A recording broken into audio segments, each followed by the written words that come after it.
The National Research Fund, in conjunction with the ISA, are putting in place National Research Financing Masterplan, whose mandate or whose objective is to bring together financiers of research, which includes the Kenyan government and the key stakeholders, into a common understanding on the importance of coming together to be able to finance research in the country. Previously, all the players have been working independently.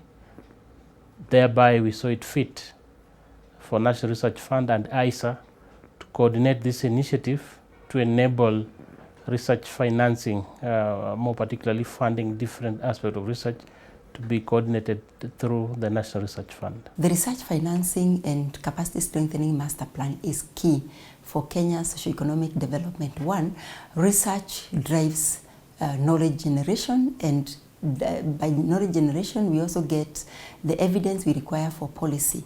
The master plan provides a structured way of allocating resources and mobilizing research funds to enable Kenyan scientists and researchers to work on priority national issues.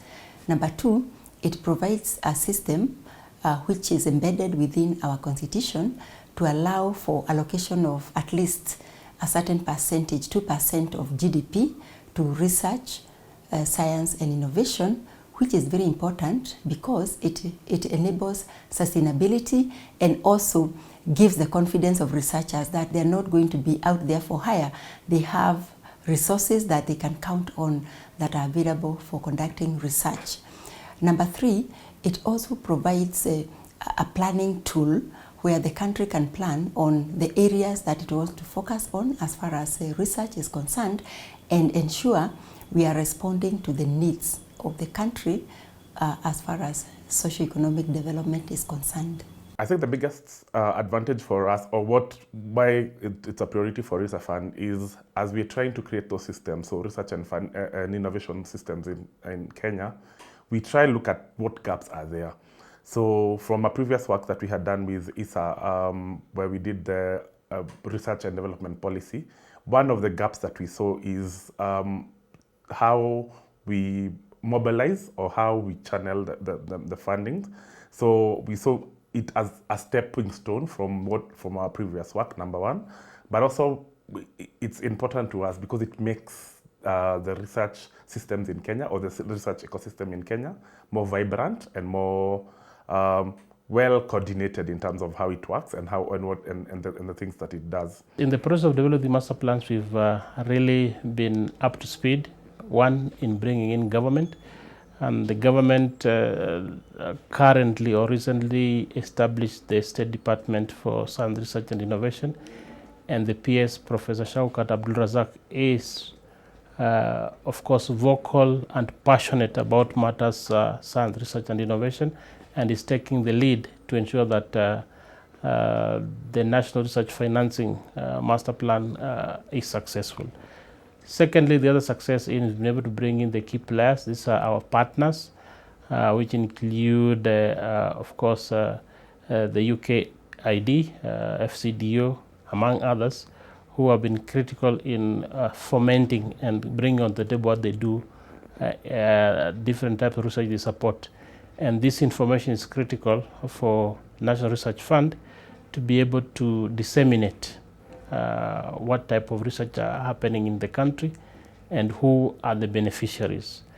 And then thirdly, our research institutions have also been able to come on the table and highlight, of course, the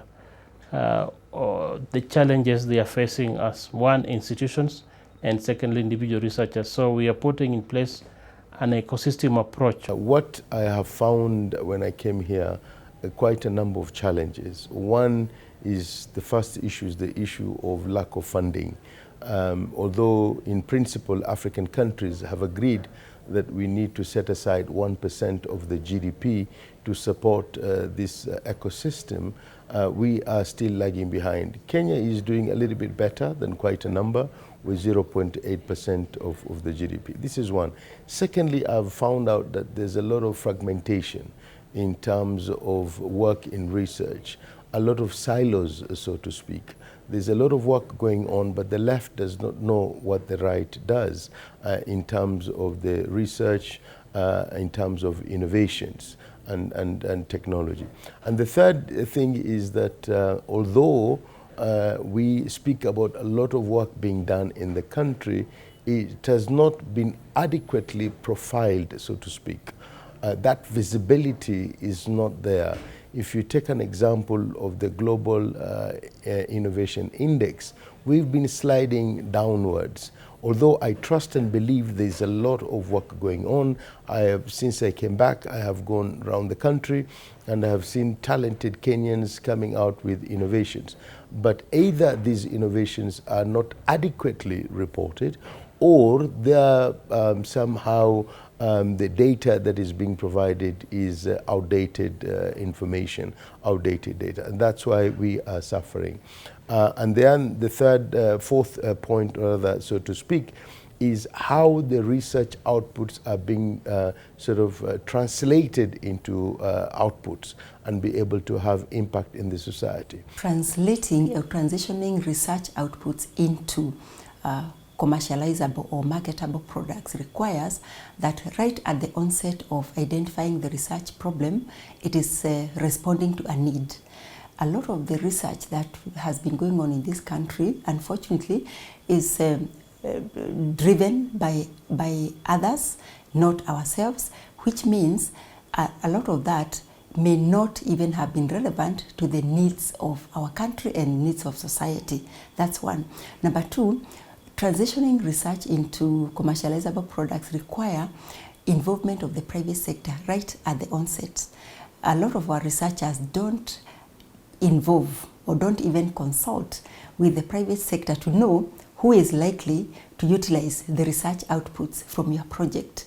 Number three, we have seen a lot of work being done for purposes of academic satisfaction only, without any idea or even any plan of getting that research back to society. So these are some of the issues that we need to address, and they have been addressed and captured very well in the Research Financing Master Plan. This is going to be a game changer, in my opinion, because it's going to be that document, that framework that will be able to bring all the players around the table, both the public and the private. It will enable us to break these silos that I'm talking about. It will enable us to understand who is able to fund where, so that we can all be able to speak with one language, so to speak. And then it will also enable us to take the public-private partnership that we've been speaking for a long time. We want to see the realization of this public-private partnership. It will also enable us to translate the research output into something meaningful in the society, because this is one of the biggest challenge that we have. We want to ensure that the research goes out and be able to have impact in the society. But it will also enable us to appreciate and understand the capacity in terms of human that we have in this country. Who is where and who is doing what, so that we can be able, in my opinion, I want to see how we can be able to create clusters, specific clusters in different sort of thematic areas, and be able to create think tanks so that all people can be able to come together around the table in that particular cluster and be able to identify societal issues, be able to do research in a bottom-up sort of way, and be able, by the end of the day, the research to be able to be translated into something meaningful in the society. For the country, look out for a better, more structured way of financing research, because already there's a system in place. Look out for accountability in government allocation for resources, because again, it is well defined. We are moving towards 2% GDP allocated to research, and importantly, the strengthening. Look at opportunities for building capacity of our research institutions, our infrastructural capacity for research. We expect that there will be more investment in that, because it's very clear on how much we need to allocate to build our research infrastructure.